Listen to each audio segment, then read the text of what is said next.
Elise, an 18-year-old girl, finds a loving home in her adoptive family. She works hard, which eventually pays off when she becomes a top model in the entire country. Love comes knocking at her door when she meets Logan, a mysterious, super handsome young billionaire, probably in his 20s. Behind his handsome face lies a dark secret that will lead to a series of misfortunes. Join me as we explore this amazing story where two different worlds meet in the undying love story between Logan and Elise. Kindly subscribe to this channel if you haven't. This way I'll be able to update more content just like this. Alright, let us begin. Elise has been living with grandmother and her family for 17 years now. From the stories that grandmother had told her, she learnt that grandmother adopted her after she found a baby wrapped warmly and placed at her doorstep late one afternoon. Karen had reported the incident to the police, but was advised to take care of the little baby till her parents came for her. Years went by, but no one went to claim her. Grandmother Karen decided to adopt her. Life was difficult for her at the moment since her husband died recently. Elise, however, was a very beautiful and lively child, with blue eyes that mesmerized everyone, filling everyone with joy. Karen's children. Chris, Pavel, and Jennifer became her real family, and Chris' children, Adam and Eva, become her younger siblings.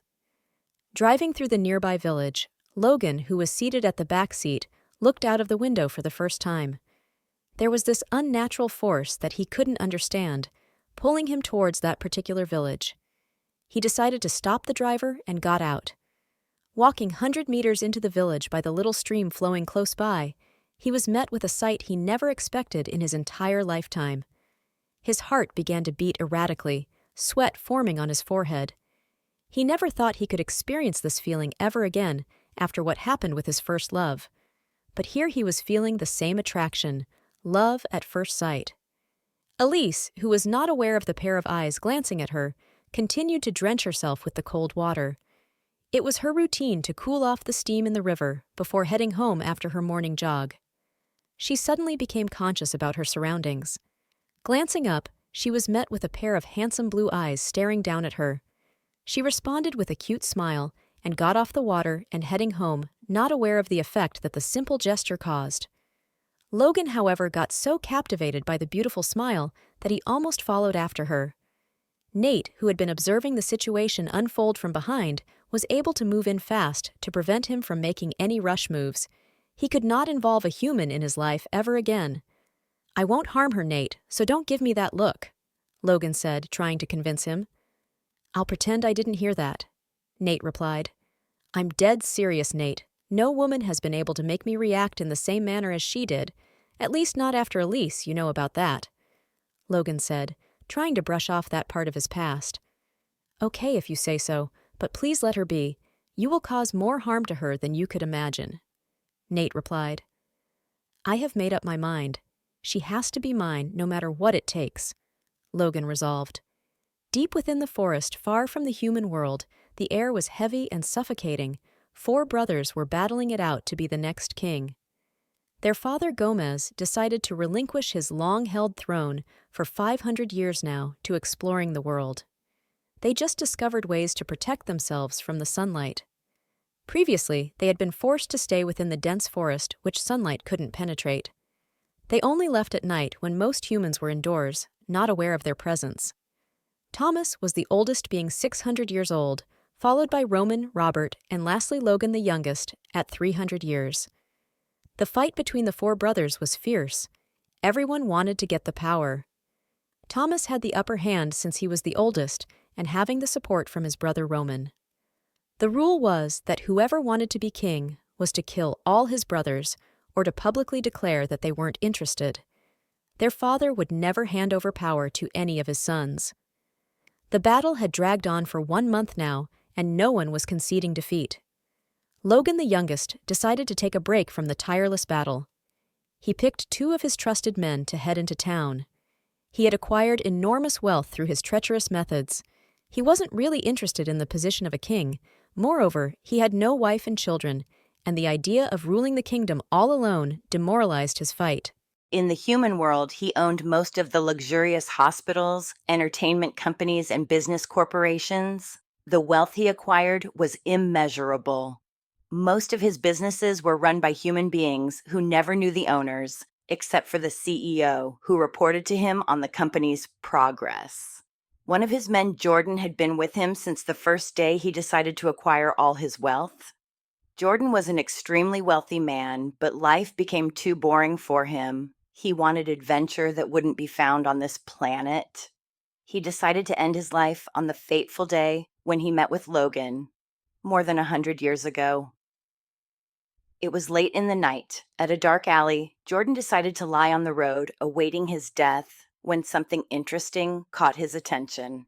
He saw something jump from one window to the next, like it was made from the movies. He got so thrilled, not caring the dangers he could be facing, he immediately sprung on his feet and followed its direction. What he didn't know was that the vampire had spotted him and was filled with thirst for fresh human blood. They hadn't been allowed to feast directly on human blood, only through the blood banks they purchased from the hospitals. Logan waited patiently for his prey to get closer into the darkest part of the alley. He couldn't risk being spotted when he was about to taste the forbidden fruit. When the man was at the spot where he wanted him, he leapt down on him and pinned him to the ground, his fangs ready to sink into his neck, which had blood deliciously flowing through his veins. What surprised Logan was the fact that the man wasn't fighting him or trying to free himself. Logan decided to look into his eyes, only to find the man staring at him in admiration. Logan was confused and got up. His meal would not be exciting without any struggle. Finally, I found something interesting. Why did you stop? I have waited for this all my life, the man said. Logan, without thinking twice, sunk his fangs into his neck. The taste was so heavenly that he almost sucked him dry. He was, however, able to stop himself when an idea struck his mind. He could let him live and provide him with fresh blood whenever he needed. That was how they reached an agreement. Jordan decided to hand over one of the most prestigious hospitals to Logan in exchange for immortality. He was now turned into a vampire, and they became inseparable since then.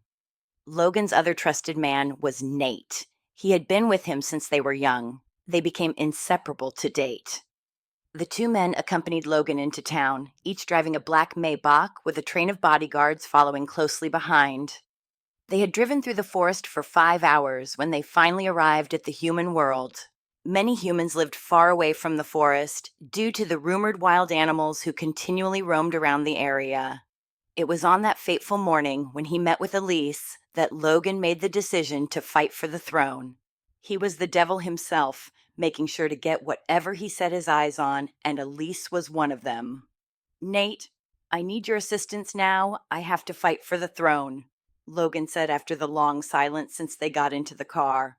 "How do you presume I'll help you with that?" Nate asked. "You know what I mean, Nate. Killing my brothers will be a difficult task. I have to plan carefully. I have to find something that will finish the job in the shortest time possible," Logan replied. "You know that I can't help you with that. This is something you must do on your own. Besides, you know that the only weapon used to kill our kind doesn't affect the royal blood," Nate replied while looking out of the window, hanging his hands out. Logan already knew that much, but he had hoped that maybe Nate was able to come up with something. He normally had a bank of knowledge on the most important stuff. Maybe he could have stumbled upon some clues. The only person who knew this was his father, Gomez, but he would never disclose this to any of his sons, with the view that only the strongest must rule. But they could decide to abandon the fight for the throne if any of them wanted to save their lives, just like what one of his brothers, Elijah, did. He left home before the battle began and never returned since then. His other brother, Sam, decided to battle it out with him. He had to kill him. No one knew how he did it, but they saw his body dissolve into dust. It was a secret he would take to his grave, if it ever happened. Throughout the drive, Logan stayed quiet, organizing his thoughts on what to do. He had to find a way to clear all the obstacles on his path. But first, he had to stop somewhere. The memories of the past flooded his mind after his encounter with the woman at the river. She reminded him so much of his first beloved Elise. Though they hadn't spent much time together those many years ago, he could never forget how she made him feel. It was quite unfortunate that he had to end her life. "Inform everyone we are headed to the fortress," Logan ordered. With that, the convoy of vehicles made an abrupt turn, driven at lightning speed. The drive took only 2 hours to the fortress. However, that was as far as the vehicles could go. They still had a long journey through the dense forest, filled with huge rocks and mountains on either side. They had to carefully make their way inside the forest, making sure never to attract any unnecessary attention. Everyone got out of their cars ready to continue with the journey. However, Logan advised his bodyguards to stay behind and be on the lookout. He was accompanied by Nate and Jordan, his trusted men. Only the two were allowed to know what happened inside. They immediately started their journey into the dense forest. After almost 4 hours of nonstop trekking, they finally arrived at a waterfall. It was pitch dark inside the forest, but their sight was perfect for the dark. Anyone would wonder what brought them to such a dangerous and forsaken place, with no sign of life. They made their way down the waterfall towards the flowing river. Logan led the way and came to a huge rock positioned just beside the waterfall.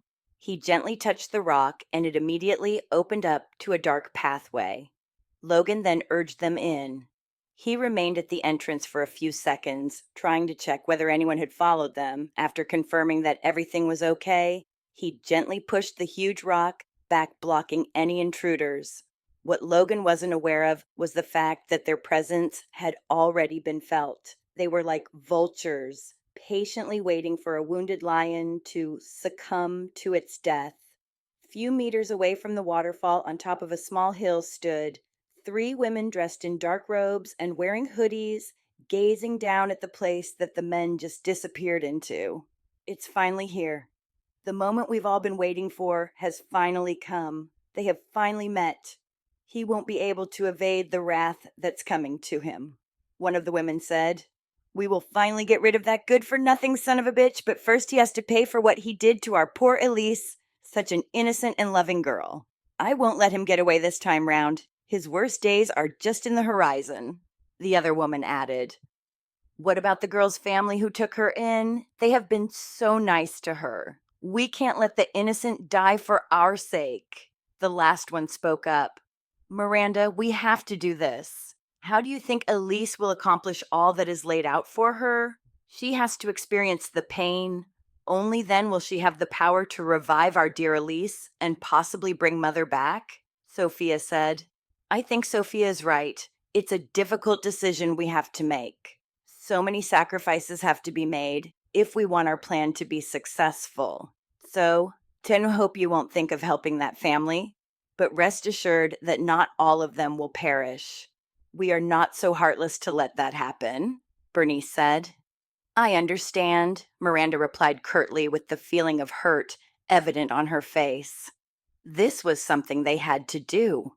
With that, they chanted a few spells at a go and disappeared. Logan led Jordan and Nate inside, going through the dark, meandering path. At the far end of the cave, there was a huge rock lying comfortably on the ground. Logan and the two pushed it effortlessly, revealing a set of staircase leading underground.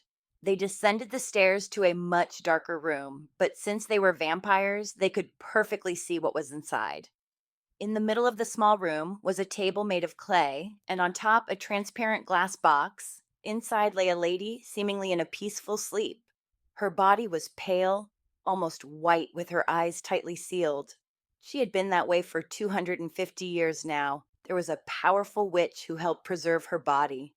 Logan wanted it that way, so that he could once in a while visit his beloved, never for her to disappear from the face of the earth. Logan moved closer to the glass box while Nate and Jordan stayed behind. He had to confirm it for himself. There was just a small resemblance between Elise and the woman he previously met, that enough added to the desire he had. Wasting no more time, they left the room and headed out and back to where they left the bodyguards.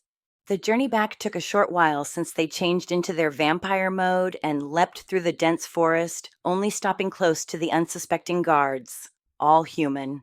What they didn't know was that immediately after they left, the 3 women went and took away the body, but left everything in their exact location.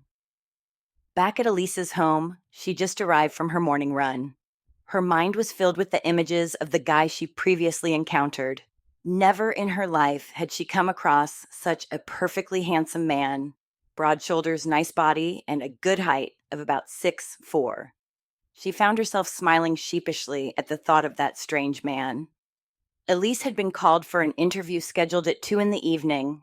She had plenty of time to prepare since it was still early in the morning. She decided to help with the house chores. At 1 p.m., she left for town boarding a bus that passed by at that time. She arrived 30 minutes before time. Entering the tall building of about 30 floors, Elise showed her appointment card and was let inside.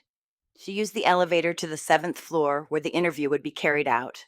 She met with 6 others already waiting. This made her feel that she came in late when she was 30 minutes early. What caught her attention was their expensive dressing. She consciously checked her sorry state. She was sure to fail. She moved forward to join the group, closing in to the lady standing nearby. She greeted her but was met with a sneer. The lady, dressed in an expensive but beautiful knee-length dress, looked at her from up and down, sneered again, and moved to the other side of the bench. Elise felt embarrassed and became rooted to the ground. She decided not to bother herself with anyone, but to patiently wait for the interview to start. If you liked this story, kindly subscribe and get more episodes of this thriller story. The next episode is up next. Don't miss. Subscribe.